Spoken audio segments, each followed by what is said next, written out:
Bonjour à tous, on fait suite à l'installation de notre Home Studio sous Debian avec les applications sur les dépôts KX Studio, avec le kernel, etc. Dans cette vidéo-là, on va s'attaquer à étendre notre bouquet applicatif qu'on a récupéré sur les différents dépôts avec des applications qui sont portables, c'est-à-dire qu'il n'y a pas besoin d'installation, on les télécharge et on les installe. Et ben on regarde ça tout de suite dans cette vidéo-là.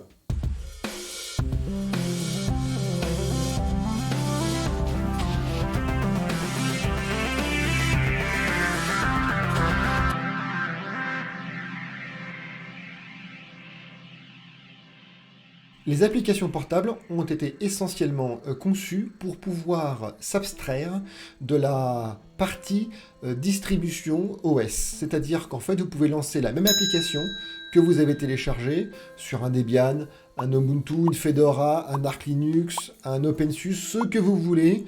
Normalement, dans la bulle applicative qui contient en fait l'application plus ses dépendances, tout est dedans. Vous pouvez donc le lancer depuis n'importe où, depuis même une clé USB si vous le voulez. Tout d'abord, expliquons un peu la différence entre application portable et application classique. Quand vous téléchargez une application classique, vous devez aller sur Internet chercher votre package qui est en relation avec votre distribution ou passer par votre centre d'application qui se trouve en règle générale aussi sur votre distribution. Si par aucun des deux biais vous n'avez pas l'application que vous voulez, alors il faudra récupérer les sources pour les compiler. Le principal atout d'une application portable, c'est qu'il n'y a pas d'installation, donc vous récupérez les sources, imaginons de Firefox, vous les téléchargez depuis le site Mozilla, vous les faites tomber dans un dossier chez vous, et puis vous pouvez le lancer. Autre gros avantage d'une application portable, c'est que vous pouvez faire cohabiter plusieurs versions sur vos mêmes machines. Très simple, puisque c'est une application qui n'est juste que là dans un répertoire, donc vous pouvez très bien télécharger la nouvelle version de cette même application pour la lancer à côté. Il vous sera donc alors possible de soit lancer la première version ou la deuxième version sans aucun souci de cohabitation. Bien qu'universel, les formats d'applications portables, il y en a plusieurs. Je vais citer 3 formats. Le format AppImage, le format Flatpak et le format Snapcraft. En réalité, ils ne se valent pas tous. Pour le format Flatpak, par exemple, il faut installer un paquet de librairies avant de pouvoir l'utiliser. Pour le format Snapcraft, il demande un démon qui est démarré en permanence, qui réduit un peu effectivement les performances de votre machine. Du coup, pour ma part, j'élimine Flatpak et Snapcraft d'entrée de jeu. Reste le format AppImage, qui est entièrement autonome et qui va être, vous allez le voir, très majoritairement utilisé sur toutes les applications qui sont dites portables, notamment celles pour la musique. Alors maintenant que vous avez vu un peu plus en détail comment fonctionnait une application portable, on va se pencher sur le cas des AppImage. C'est donc le format qui fonctionne le mieux puisque celui-ci n'a pas besoin d'installation d'un démon au préalable. Vous allez voir qu'il y a 2 endroits pour le mettre, soit dans votre profil à vous, donc rien que pour vous, ou alors pour l'ensemble des utilisateurs de la machine. À ce moment-là, il faudra le mettre dans un autre répertoire accessible à l'ensemble des personnes. En général, c'est le répertoire OPT qui se trouve à la racine de votre machine. Pour ceux qui ont déjà téléchargé en fait mon script et qui ont utilisé le script pour l'installation du Xamod des dépôts kernel, vous avez déjà en fait téléchargé, peut-être sans le savoir, des applications portables en AppImage. Donc là, j'ai pris l'exemple du Qtractor qui est téléchargé et qui est disponible donc dans le /opt AppImage de votre machine. On va aller, pour ceux qui ne l'ont pas utilisé, on va aller donc maintenant télécharger sur le site de Qtractor par exemple. Donc, nous voici sur le site de Qtractor et on va donc cliquer sur la rubrique Download, qui est donc effectivement là où on veut récupérer les sources. Alors, les sources, oui, mais c'est pas ce qui nous intéresse. Nous, ce qu'on a besoin, c'est d'aller chercher ce qu'on appelle les binaires. Donc, c'est ce qu'on appelle en général en anglais, including binary package. Ça veut dire, c'est ceux qui sont compilés. Ça nous intéresse, c'est ce qu'on veut. Donc, on va aller chercher sur le site de SourceForge de Qtractor. Hop, on y est, et là vous pouvez vous apercevoir qu'effectivement c'est bien une AppImage qui est téléchargeable. Ça tombe bien, c'est ce qu'on cherche.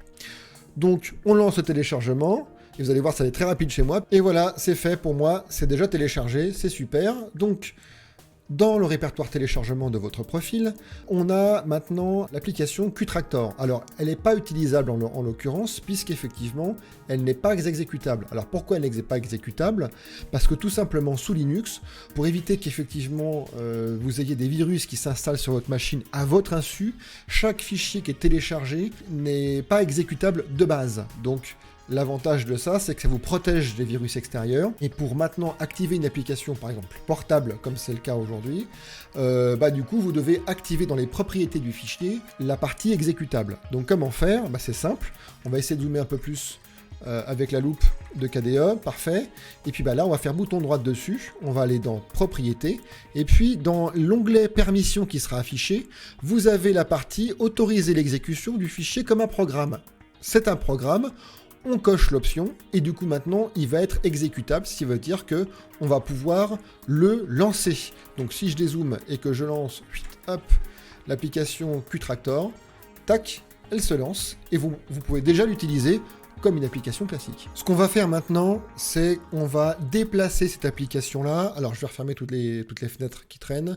On va la déplacer dans un endroit mieux que le répertoire téléchargement. Bien sûr, on pourrait le laisser dedans, mais c'est pas très propre. Donc, ce qu'on va faire, c'est qu'on va refermer l'application, et puis on va déplacer ce fichier-là, qui est l'exécutable. On va le déplacer dans un répertoire dans votre profil. Alors, on va rezoomer un peu plus pour que vous puissiez voir la partie répertoire.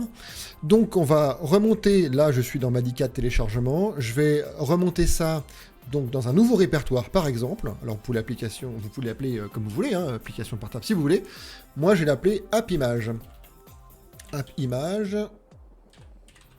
Voilà, et puis on va mettre ça au pluriel parce qu'on peut en mettre plusieurs dedans, hein, bien sûr, c'est juste un fichier. Donc on va en télécharger plusieurs. Donc hop, le CTRL V, et nous voici avec notre application dans notre répertoire. C'est la seule chose à faire, et maintenant vous pouvez la lancer et l'utiliser sans aucun souci. Ce qu'on va faire, c'est que, alors à chaque fois, il faut aller se déplacer dans le répertoire, c'est un peu gênant. Ce qu'on va faire, c'est qu'on va aller mettre un icône dans la barre des tâches. Donc pour ça, on va lancer l'application. Hop, elle se lance. Et puis ensuite, l'application, elle est dans le menu là-haut. Donc on fait un bouton droit dessus. Et puis on va aller l'épingler au gestionnaire des tâches. Comme ça, quand vous allez refermer l'application, elle va se loger dans l'endroit, dans la barre des tâches. Donc hop, on referme l'application. Et là, on s'aperçoit que Qtractor, il est là. Donc il n'y a pas besoin ensuite d'aller sur le bureau, et puis du coup, vous avez votre application qui se trouve ici, vous pouvez la lancer, et l'application se lance sans souci. Maintenant, ce que je vous propose, c'est de partager cette application-là pour l'ensemble des personnes sur votre machine. Comment faire? On va s'appuyer sur le répertoire qui est déjà présent, qui s'appelle OPT, qui veut dire option, en fait, en anglais. Et du coup, dedans, on va pouvoir mettre le répertoire AppImage avec nos applications dedans. Donc, comment on va faire? Je vous montre tout de suite ça. On va refermer l'application Qtractor. Et puis, du coup, moi, je me suis ouvert une ligne de commande parce qu'on va maintenant s'élever en privilège. Si vous avez généré votre machine avec l'installation de Debian, le premier compte qui est installé lors de l'installation de votre OS, le premier compte qui est créé, c'est un compte qui a les droits sudo. Alors, qu'est-ce que veut dire sudo pour ceux qui ne connaissent pas? Vous avez les droits de pouvoir vous élever en tant qu'administrateur. De base, vous ne pouvez pas toucher à des composants qui sont pour tout le monde. Et puis le fait de vous élever avec la commande sudo, on va le voir après, ça vous permet d'être administrateur de votre machine. Donc vous n'avez pas ce cas-là, on n'en parle pas. On va donc taper la commande sudo, puis, alors on va zoomer un peu plus parce que là c'est peut-être pas très visible pour vous. Donc voilà, donc là on a zoomé, et puis du coup je vais taper sudo et puis le gestionnaire de fichiers. Alors moi j'ai mis des mots, vous avez normalement sur un Debian KDE, vous avez Dolphin, donc vous tapez Dolphin, hein, c'est comme ça que ça s'écrit, Dolphin. Moi j'ai pris Nemo, donc on va mettre Nemo, la fenêtre se lance, et puis effectivement, vous avez les privilèges élevés et vous démarrez dans la racine root, ce qui veut dire que vous êtes maintenant administrateur de votre machine et vous pouvez créer ou supprimer des fichiers n'importe où, ce qui n'est pas forcément le cas quand vous êtes simple utilisateur. On va aller maintenant se déplacer dans le répertoire OPT. Dans ce répertoire-là, alors moi, pour le coup, là, j'ai plein de répertoires dedans, parce que c'est ce que je fais déjà, et c'est ce que vous avez déjà, vous, si vous avez utilisé le script que je vous avais fourni, le répertoire AppImage se trouve déjà avec les droits dedans. Donc pour créer un répertoire pour qu'il puisse être accessible pour tout le monde, il y a deux choses quand vous faites une création de répertoire. Par défaut, il n'y a que celui qui l'a créé qui accède. Donc pour maintenant le rendre pour tout le monde, vous cliquez dessus, bouton droite dans les propriétés, et vous avez les permissions. Là, comme on est dans OPT, c'est déjà le cas parce que le répertoire OPT est déjà comme ça, mais la sécurité qui nous intéresse pour tout le monde, c'est cette dernière-là. Vous avez le propriétaire, c'est moi, root, donc lui on ne touche pas. Vous avez le groupe par défaut qui est défini. C'est pareil, le groupe c'est le root, puisque c'est un répertoire qui se trouve dans OPT. Juste pour pouvoir effectivement que les gens puissent accéder à ce répertoire-là, vous avez la dernière option qui est pour tout le monde, et vous mettez juste accès au fichier. Pourquoi accès au fichier? Pas besoin de le supprimer, pas besoin de le créer, puisqu'effectivement, il n'y a besoin que de le lancer. Et le reste de la configuration que vous faites, ou des fichiers que vous allez enregistrer, de toute façon, elle se trouvera à l'extérieur de ce répertoire, elle se trouvera dans le profil de chaque utilisateur. Donc on sépare bien la configuration qu'on peut faire, qui est propre à chaque utilisateur, du programme qui, lui, en règle générale, est le même pour tous les utilisateurs. Donc, juste accès au fichier, ça suffit largement. On clique sur Fermer, et votre répertoire est créé. Et donc quand vous collez, donc là on va aller chercher notre répertoire AppImage dans là où on contient tous les profils de la machine, dans le Home, et on va aller chercher dans Madicat, puisque c'est moi qui l'ai téléchargé, et qu'il est collé dans mon répertoire AppImage, on va aller le déplacer, et on va aller le mettre dans la partie OPT, donc on va revenir, on va aller chercher notre répertoire OPT, et on simule le dossier qui existe déjà, qui s'appelle nouveau dossier, et on le colle dedans. Automatiquement, normalement, il doit acquérir les droits du répertoire où il se trouve. Donc vous avez accès lecture seule, ça suffit largement, il est autorisé à être exécuté, donc maintenant j'ai le droit de pouvoir lancer depuis n'importe quelle session. Donc là, on est avec des privilèges élevés pour celui-ci. On va aller maintenant chercher mon gestionnaire de fichiers. Je vais, hop, lancer un autre. Donc là, je suis bien, vous voyez, dans Madicat, donc je suis avec mes droits, simple utilisateur.